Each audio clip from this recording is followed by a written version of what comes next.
छत्तीसगढ़ विधानसभा शीतकालीन सत्र का आज अंतिम दिन है। प्रश्नकाल के साथ शुरू हुई सदन की कार्यवाही। बघेल लघेशकर ने छात्रावास में बच्चों की मौत का सवाल उठाया है। वहीं छात्रावास में लापरवाही से 25 से 30 बच्चों की मौत का आरोप भी लगाया है। मंत्री रामविचार नेताम का जवाब, विभाग पूरी तरह से सजग है, हम किसी भी जिम्मेदार को नहीं छोड़ेंगे, हमारी सरकार ही आदिवासियों की सरकार है।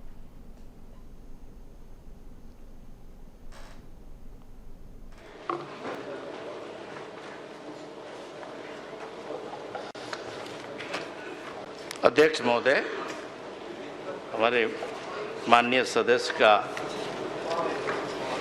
जो वन अधिकार के संबंध में जो प्रश्न था उसमें हमने पूरी जानकारी दे दिया है।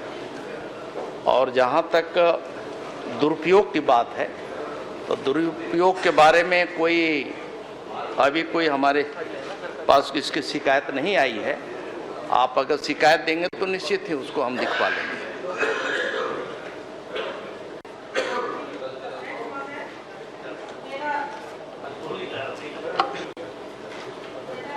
है कि 21-22 से जून 24 तक सिहावा विधानसभा क्षेत्र के अंतर्गत सामुदायिक वन अधिकार पत्र प्राप्त करने हेतु कितने समूह और समितियों से वर्षवार आवेदन पत्र प्राप्त हुए हैं, कितने लंबित है, ये मैं माननीय मंत्री जी से जानना चाहती हूँ।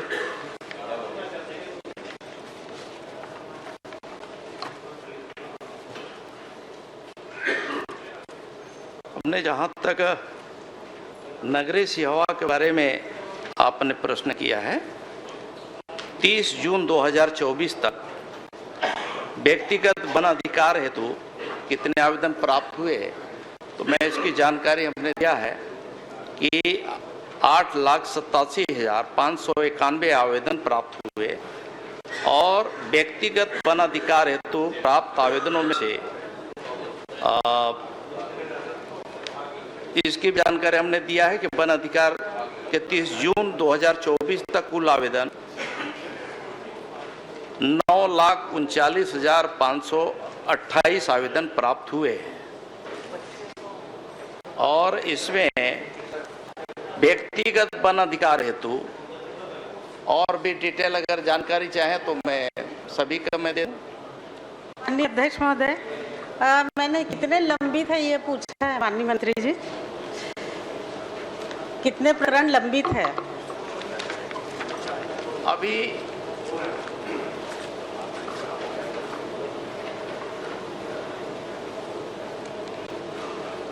धमतरी जिले में सितंबर 24 तक अनुसूचित जनजाति तथा अन्य परंपरागत वन निवासी के 4,0313 दावे, इस प्रकार कुल 9,665 दावे निरस्त हुए हैं और वन अधिकार के संदर्भ में कोई शिकायत प्राप्त इस बारे में नहीं हुई है। अध्यक्ष महोदय, लंबित प्रकरण की जानकारी मेरे पास है। और इसके साथ ज्यादा जानकारी के लिए हमारे साथ स्टेट एडिटर छत्तीसगढ़ से अवधेश मिश्रा जी यहाँ पर जुड़ चुके हैं। अवधेश जी, क्या कुछ आज होने वाला है सदन में? देखिए, सबसे महत्वपूर्ण ये है कि प्रश्नकाल के साथ विधानसभा के शीतकालीन सत्र के अंतिम दिन की शुरुआत हुई। पहले सवाल में आदिवासी छात्रावास में छात्रों की मौत, बालकों की मौत के मामले पे सदन में लखीसर बघेल, जो कांग्रेस के वरिष्ठ विधायक, उन्होंने सरकार से सवाल पूछा। मंत्री की ओर से जवाब दिया गया, लेकिन मंत्री के जवाब से असंतुष्ट विपक्ष ने कई तरह के सवाल पूछे। कई देर तक उन्होंने हंगामा भी किया। इस बात की जानकारी चाहिए कि जो सरकार आंकड़े उपलब्ध करा रही है, वास्तविकता में हकीकत उससे इतर है। अधिक बच्चों की मौत हुई है और तमाम जो मौतें हैं, खासकर के बस्तर क्षेत्र में जो है लापरवाही की वजह से, सुदूर अंचल में छात्रावास होने की वजह से वहाँ पर सुविधाएं न पहुंचने की वजह से मौत हुई है। तो ऐसे में जांच की मांग विपक्ष की ओर से की गई, जिससे अंत में जो है सत्ता पक्ष की ओर से मंत्री ने इस पूरे मामले पे जांच का आश्वासन दिया। तब जाके गतिरोध समाप्त हुआ। तो कुल मिला के कि विधानसभा सत्र के इस सत्र के अंतिम दिन के पहले प्रश्न में ही काफी देर तक सदन में जो है गहमा गहमी का माहौल देखने को मिला। जी बिल्कुल, अभी कार्रवाई चल रही है, आगे और क्या कुछ यहाँ पर हो सकता है? अब बिल्कुल देखिए, कार्रवाई चल रही है, शाम 5 बजे तक नोटिफिकेशन है, शाम 5 बजे तक कार्रवाई चलेगी। 50 से अधिक मामले ध्यानाकर्षण में उठाए गए हैं, क्योंकि अंतिम दिन है। ध्यानाकर्षण की जितने भी सूचनाएं लंबित थी सभी को शामिल किया गया है।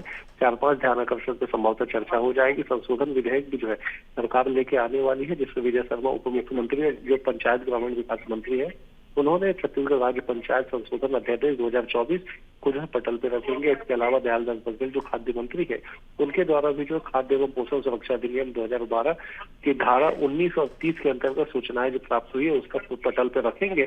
तो कुल मिलाकर सदन की कार्रवाई में काफी बिजनेस से काफी कुछ कार्य विधानसभा की सूची में कार्यबद्ध किया गया है। तो इन तमाम चीजों को लेकर सदन में आज जो है दिन भर जो है कार्रवाई चलेगी। विपक्ष की ओर से भी कई मुद्दों को लेकर सरकार से जवाब मांगा जाएगा। जी बिल्कुल अवधेश जी, आगे भी अपडेट हम आपसे लेते रहेंगे। फिलहाल तमाम जानकारी के लिए धन्यवाद। तो बड़ी खबर आपको बता रहे थे, जहां पर आज विधानसभा शीतकालीन सत्र का अंतिम दिन आज है और प्रश्नकाल के साथ सदन की कार्रवाई भी शुरू हो चुकी है।